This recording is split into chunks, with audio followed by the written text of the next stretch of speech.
I can already tell this season of Blue Exorcist is gonna be a very mixed opinions between manga readers and anime onlys, and I think even people who have read the manga but also watched the anime, as even for myself, watching the repeating character development that we have to see these characters undergo with them dealing with Rin, it's a little tedious and boring, I'm not gonna lie. Like, it's not totally bad, as there is some differences that we've seen throughout this episode that was different than how they overcame their struggles with dealing with who he is, him being the son of Satan, but it is definitely not that exciting, and I wish they would get over it fast. But based on what I've heard, I think this is going to last the entire season, or a majority of it, which is going to be a little sad, but luckily the stuff with Bond and everything like that has me interested enough that even though we're seeing repeat instances of things we've already developed past, it's interesting enough. But I don't think it's going to excel in the way I was really hoping after I finished season 1 and I heard that the second season was happening. I really had this high expectation for season 2 that it would just progressively develop the side characters that it didn't have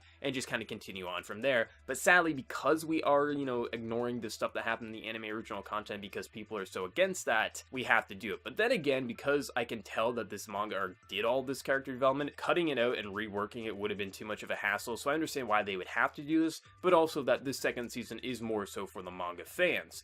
But for myself, it is a little bit annoying. I just had to get that off my chest. But in terms of actually watching the new content with Bond and his struggles with his father and what he did to his temple in his past, I thought that was a really nice touch, as he is a character that I did think got appropriate amount of time within the first season, that I didn't think he got shoved aside in favor of Rin, but there is a lot I wanted to see with this character, and based on what I've heard, that this is essentially his arc, or a majority of it is, so I think we're going to have some really interesting character development. I mean, I really like the scene with Rin and his father there, or Rin and Bond's father there, where he's drunk and he's having him cut up watermelon, and you get to see the sense of, like, he knows he's kind of a failure, and he wants to make up, but, he's stubborn in his own sense, and I'm going to be interested how long it's going to take for both of them to kind of come to terms with it, as I assume the next character who's probably going to be okay with Rin is the blonde-haired girl, which I forget her name. It's been a while since I've watched the first season, so I don't remember all the characters' names, but I assume she's going to be the next one to forgive Rin, and then Bond's probably going to be next. But I thought, there's just so many times within the original content that they got over this whole I hate Rin mentality that I thought it was actually really good for anime original content. So it's going to be interesting how much better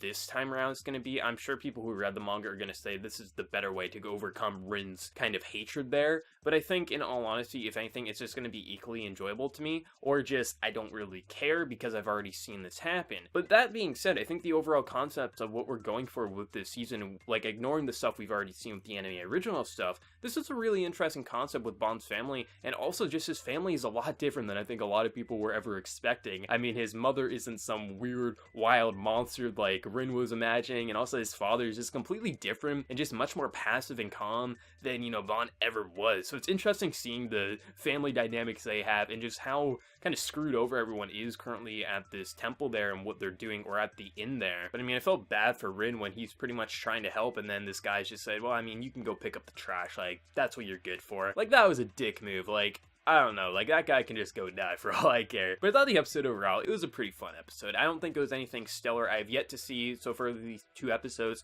anything that really piques my enjoyment as much as the first season did so far. But this is definitely going in the right direction, that I can stay on board with this season. But for anyone who watched the episode, manga reader, anime original, how did you enjoy this episode? Are you like me? You're wishing that we didn't have to undergo the same character development we've already seen thanks to the anime original content? Or are you okay with it? Are you happy with it? And also, how do you find this whole Bond arc going with his family? As I found that to be a rather interesting plot point, and definitely had my interest throughout this episode. So let me know your thoughts in the comment section below, and as always, hit that like button if you did enjoy the video. If you're new to the channel, be sure to subscribe. So until next time, everyone, please take care and have a good one.